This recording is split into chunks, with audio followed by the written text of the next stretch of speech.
പിന്നാണ് അവിടുന്ന് ആ സംഗതികളൊക്കെ KSRTC ബസ്സിലുണ്ടായിരുന്ന KSRTC കണ്ടക്ടർമാരൊക്കെയാണ് ഈ സംഗതികളൊക്കെ അവിടുന്ന് ചെയ്തിട്ടുണ്ടാക്കിയത്. അല്ല, ഞാൻ ടൂറ് പോയതാണ്. ഞാൻ ഇലക്ഷൻ കഴിഞ്ഞതിന് ശേഷം അങ്ങനെ ടൂറ് പോയതാണ്. അപ്പോൾ ഞങ്ങൾ തിരിച്ചു വരുന്ന വഴിയാണ്. ഇപ്പോൾ പൊള്ളാച്ചി വഴി നമുക്ക് തിരിച്ചു പോരാന്നുള്ളത് ഞാൻ എൻ്റെ സുഹൃത്തിനോട് പറഞ്ഞു. ഞങ്ങൾ എൻഫീൽഡിലാണ് പോയത്. അപ്പോഴാണ് ഈ സംഭവം നമ്മൾക്ക് കണ്ടത്. പക്ഷെ ഭയങ്കര കഷ്ടമാണത്. അതിൽ ഒരു പെൺകുട്ടിക്ക് അതിന് മാത്രം പരിക്കുണ്ടാവില്ല എന്നുണ്ട്. പെൺകുട്ടി ഇരുന്നിട്ടുണ്ട്. പക്ഷേ കൂടുതലും സ്ത്രീകൾ കിടക്കുകയാണ്. അതിൽ കൂടുതൽ സ്ത്രീകളും എത്താവാൻ സാധ്യത കൂടുതലാണ്. ആ കണ്ട കാഴ്ചയിൽ നമ്മൾ കണ്ട കാഴ്ചയിൽ അതെ 16-ാം വളവിന് ഞങ്ങളവിടെ സെൽഫി എടുക്കാൻ വേണ്ടി നമ്മൾ നിന്നപ്പോൾ ഇവരവിടെ ഉണ്ടായിരുന്നു. ഞങ്ങളെ മുമ്പിൽ കൂടെ പോണത്. പിന്നെ ഞങ്ങൾ 14 എത്തുമ്പോഴാണ് നമ്മളൊരു ശബ്ദം കേൾക്കുന്നത്. 13 ഇത് സംഭവിക്കുന്നത്. നിങ്ങളുടെ മുന്നിലായിരുന്നു വാഹനം ഉണ്ടായിരുന്നത്? അതെ. ഞങ്ങളൊരു 4-5 വാഹനത്തിന് മുമ്പിലാണ് ഈ വാഹനം ഉണ്ടായിരുന്നത്. ഞാനവിടെ ഉണ്ടായിരുന്നു. ഞാൻ ആ സമയത്ത് റിപ്പോർട്ടറിന് ആ സമയത്ത് ഞാനത് അവിടെ വിളിച്ചു. ഞാൻ എൻ്റെ ഫോണിൽ വിളിച്ചത്. അത് അവിടെ ഉള്ള ഒരു ഫയർഫോഴ്സ് പോലീസിൻ്റെ കയ്യിൽ നിന്നാണ് വിളിക്കുന്നത്. ഏത്? ഇല്ല, ശബ്ദമാണ് കേൾക്കുന്നത്. കാരണം നമ്മളെ മുമ്പിൽ കയറി പോയി. കാരണം ഒരു വണ്ടി പോയി വേറൊരു വണ്ടി ഒപ്പരം പോകാനുള്ള സ്പേസ് അവിടെ ഇല്ല. ചെറിയ റോഡാണ്. വേറൊരു സ്പേസ് അവിടെ കാണുന്നില്ല.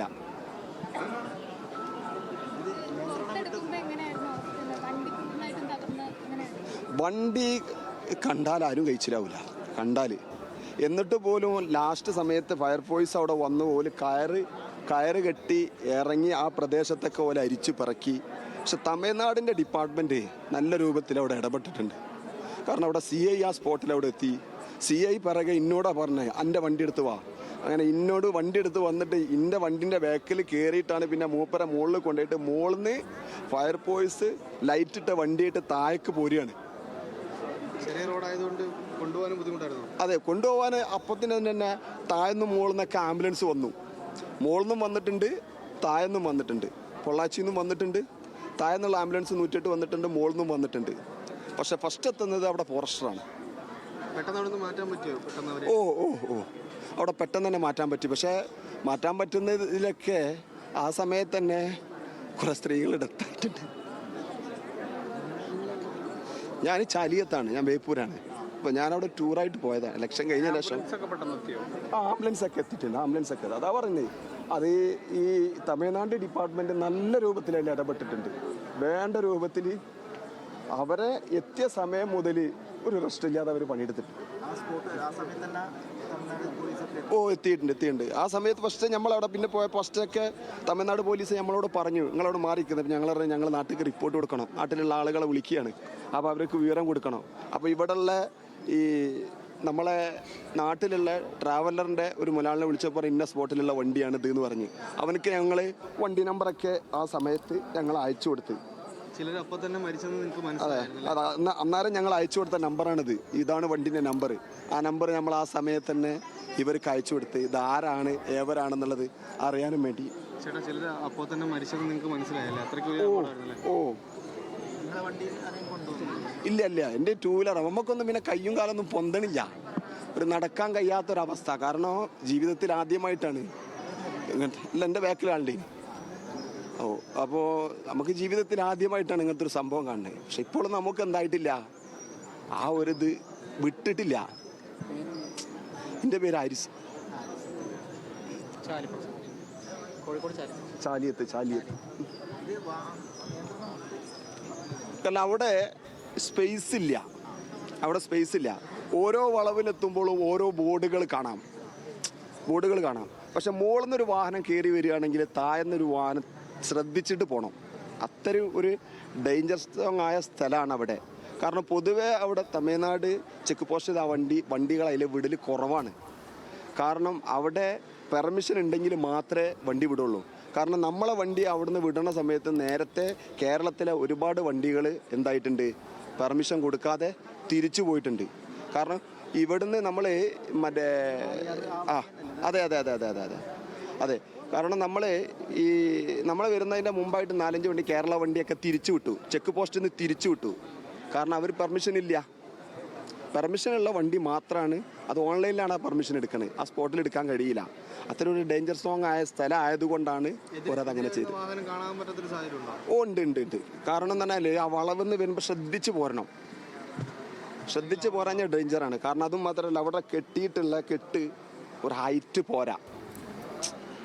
കാരണം അത് അത് കുറച്ചൊന്നും തെങ്ങി കഴിഞ്ഞ് കഴിഞ്ഞാൽ പിന്നെ വലിയൊരു ഇതിലേക്കാണ് പോണേ. താഴത്ത് ഒരു ഇതുമില്ല, ഒരു മരത്തിന് തടസ്സോ ഒന്നുമില്ല. ഒരു മരത്തിൻ്റെ ദൂരാണെങ്കിൽ ആ മരത്തുമേലെങ്കിലും പിടിച്ചിരിക്കാൻ കഴിയും. അതൊന്നുമില്ല, നേരെ താഴേക്കാ പോണേ.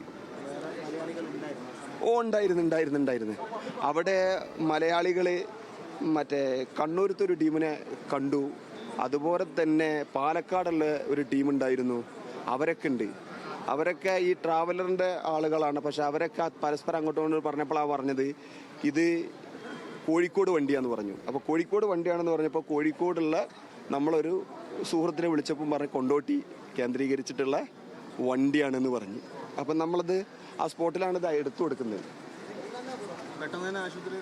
ഓ അതേ പറഞ്ഞേ. കാരണം നമ്മൾ സംഭവിക്കാതായാലും സംഭവിച്ചു പോയി.